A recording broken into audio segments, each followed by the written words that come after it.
E aí pessoal, tudo bem com vocês? Tudo tranquilo? Mais um vídeo aqui pro canal. E no vídeo de hoje, qual é esse assunto? O que a gente vai estar comentando? A gente vai comentar aqui um pouquinho sobre a Ryzen, tá? A Ryzen que se recuperou um pouco, saiu a prévia do resultado do primeiro trimestre, a gente vai estar comentando sobre ele, tá? E falar um pouquinho aqui sobre a AS Brasil Energia, tá? A reação que caiu bastante, meio que despencou, tá bem próximo aqui das suas mínimas, tava até perigando sair da bolsa. A gente vai comentar um pouquinho sobre ela em relação a dividendos que ela anunciou, tá bom? Se você é novo no canal, já se inscreve, deixa o like, dá essa força, essa moral. Tenho certeza que você vai gostar do conteúdo do canal e dos vídeos que a gente traz diariamente. Inclusive esse é o segundo vídeo do dia.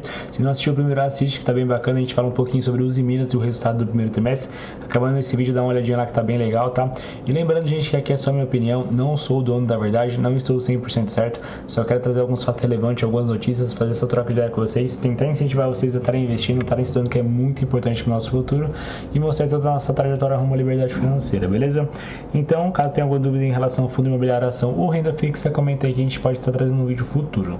E é isso, deixa de papo e bora pro vídeo de hoje. Então vamos lá, vamos começar aqui falando sobre a Ryzen, tá? A Ryzen que recuperou um pouco, tava batendo aqui 2,94, voltou acima dos R$3, tá? Alcançando 3,12 e agora meio que caiu mais um pouco, tá? Mas ela vem de uma queda aqui de mais ou menos quase 17%, uma queda bem forte, tá? E o que a gente espera para a Ryzen? A Ryzen é mais investimento para longo prazo, tá? De médio a longo prazo. Eu não espero muito resultados agora no início, até porque ela tá numa fase de investimento pesado, tá? Ela tentou aumentar um pouquinho a dívida dela, pegando capital, recebendo capital para poder fazer investimento no E2G, que ela tá tentando fazer uma antecipação, tentar adiantar as plantas para poder fazer a maior produção e assim ter um resultado melhor, tá? Acho que quanto mais adiantar essas plantas de E2G, mais o resultado vai vir no futuro, porque como ela é meio que pioneira nesse aspecto em relação a algumas empresas, pode ser que ela tenha um lucro muito forte nesse quesito, tá? Então é muito importante ela adiantar o máximo possível para tentar surfar essa onda sozinha, tá? Porque provavelmente quando der certo ou já tiver começando a dar certo, outras empresas provavelmente vão tentar fazer a mesma coisa e pode ser que elas estejam um pouquinho de problemas, tá?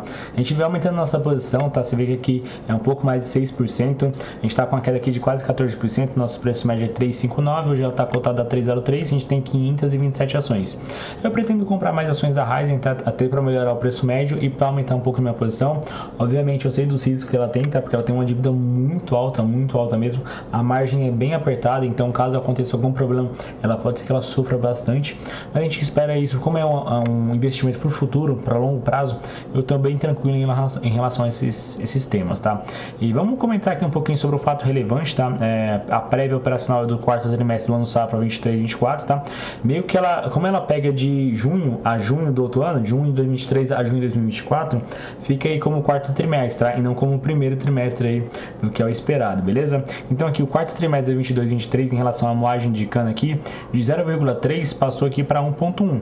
Foi pior que o terceiro trimestre, tá? Até porque às vezes tem em questão de colheita, tem que alinhar para ver como é que é de um trimestre para o outro, às vezes não é o plano em si, mas você vê que de 18,8 passou para 1,1. Foi pior que o terceiro trimestre, mas em relação ao ano passado foi melhor, tá? E aqui em relação ao mix de produção, em relação à porcentagem de açúcar barra etanol, no terceiro trimestre tinha sido 50-50, nesse quarto trimestre aqui foi 28% em relação ao açúcar para 72% em relação a etanol dessa moagem de cana, beleza? Questão aqui do açúcar, a venda de açúcar é 2.333 toneladas, passou aqui para 2,9 aqui toneladas, tá? Então teve um ganho muito alto, tá? Tanto do terceiro trimestre quanto do quarto trimestre aqui do ano passado, você vê que subiu um pouquinho em relação ao terceiro, boa parte dessa venda aqui veio do açúcar próprio, tá?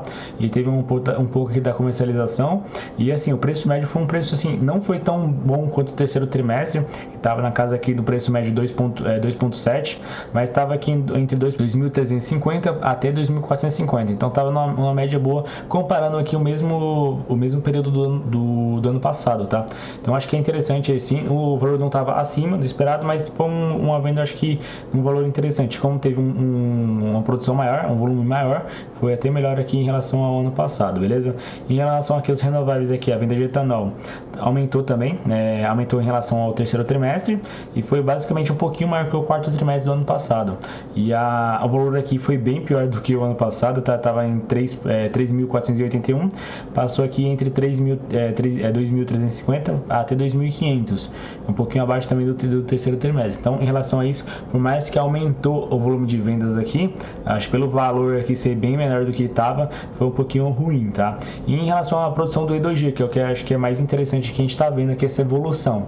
Você vê que de 4.9 aqui passou para 8.9 e agora 10.8, tá? Então isso aqui é muito interessante, tá? Eu acho que isso aqui implica em vários aspectos positivamente, tá?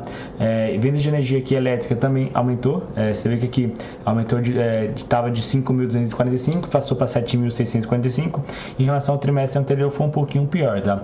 E o preço médio aqui foi basicamente um pouco menor aqui do que o trimestre passado.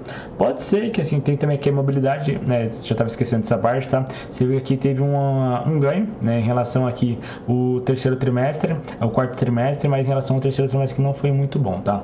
E assim, o que a gente pode esperar? Eu acho que a parte mais interessante, assim, teve algumas melhoras, tá? Acho que o valor do etanol em si foi um caso ruim, que caiu muito, tá? De 3.481 para 2.300 aqui, basicamente.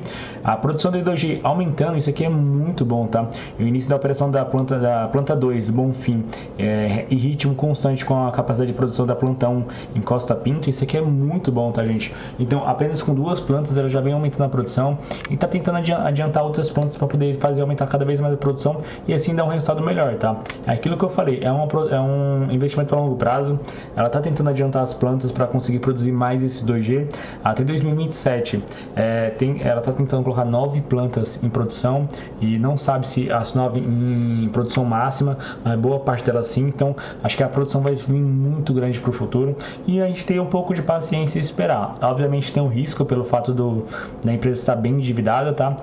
A margem ser apertada, mas eu acredito muito na empresa e a gente vai vendo aí o que vai acontecendo pro futuro, beleza? E agora bora falar aqui um pouco sobre a AES Brasil Energia, tá? Com o ticker AESB3, a ação que despencou, tá? Tava aqui perto dos 12, você vê que aqui só nos últimos 30 dias teve uma queda de 13,13%, tá? Nos últimos 12 meses alcançando aí 10% de queda. Você vê que chegou aqui bem perto das suas mínimas, tá? De 9,17 para 9,20, então tá bem perto das mínimas. Uma ação que dirigida pelo Barsi, tá? E tinha saído notícias que ela poderia sair da bolsa. Acho que é bem complicado isso, porque às vezes o pessoal com algumas notícias que não é nada concreto, às vezes o pessoal solta notícia para ver como é que o pessoal vai se reagir e aí tende a ver se é positivo ou negativamente para ver se vai concluir ou não. Então acho que é bem interessante a gente ver isso e não fazer medidas, não tomar decisões em relação a notícias, tá? Mas eu acho que é um pouquinho complicado o caso da AES Brasil, porque acho que ela tá com a dívida muito alta em si. Eu não estudo muito a fundação para estar comentando um pouco sobre ela. É uma das queridinhas do Barsi, então o Barsi vê ela com bons olhos, mas eu acho que é interessante a gente não ir pela cabeça de alguns investidores, tá? Eu acho que cada um tem que fazer a sua própria conta, fazer a sua própria análise para ver se realmente é aquilo que você busca.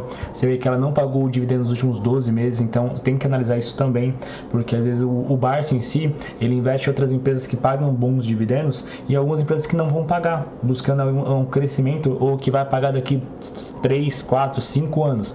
O Barsi tem esse tempo para esperar, porque ele recebe dividendos de outras empresas. Às vezes você que quer investir em empresa já buscando dividendo para agora, às vezes não é esse momento, não é essa empresa, tá? Então você tem que ter noção disso e não investir pela cabeça de outras pessoas. Mas fora esses 12 meses que ela não tinha pagado dividendos, ela anunciou um dividendo, tá? Você vê o que é um dividendo aqui, ó. Vamos ler aqui a notícia. Dividendos da AES Brasil, AESB3, são destaques no jornal nessa terça-feira, dia 23, tá? O dia que eu tô gravando o vídeo. A AES Brasil aqui pagará 44,9 milhões em dividendos e é destaque nos jornais nesta terça-feira. As ações passarão a ser negociadas ex-dividendo a partir de hoje, dia 23. Então já passou para quem tinha ação até hoje, vai receber os dividendos. Segundo o comunicado, o valor por ação será de 7 centavos aqui, sendo que o pagamento será realizado dia 2 de maio de 2024, tendo sido estabelecido a data de 22 de abril como data base. Então na verdade até ontem, né, dia 22 é a data base e hoje já foi negociado ex-dividendos, tá? Então o pessoal tinha que ter até o dia 22 para poder receber esse dividendo de 7 centavos, tá? É um bom pagamento? Acho bem pouco, tá? Se a gente for ver aqui os últimos anúncios dela, tinha sido aqui ó, dia 9/8 de 2022, ela tinha pagado 10 centavos e em 9/8 de 2021 ela tinha pagado 6 centavos aqui, tá? Em 21 ela também tinha feito outro pagamento aqui de 17 centavos. Então desde 2022 que ela não pagava dividendos. Então olha só o tempo que ela já ficou e fez o anúncio agora de 7 centavos. Fora com que tem essa notícia aí que ela poderia sair da bolsa. Então, acho que tá bem complicado em relação aí o que pode acontecer com a AS Brasil. Acho que a gente tem que analisar bem a ação se for entrar. E é aquilo, não entre por causa de outras pessoas. Analise, vê se isso é realmente o que você quer, é realmente o que você busca, os parâmetros da ação, para ver se para você não se frustrar e acabar não se arrependendo por comprar a ação, beleza? Mas é isso que eu queria trazer para vocês em relação a Ryzen, em relação a AS Brasil. Eu espero que vocês gostem do vídeo. Eu espero ter ajudado de alguma forma. Muito obrigado a você que assistiu o vídeo até aqui. Valeu, tamo junto e até a próxima. Fui!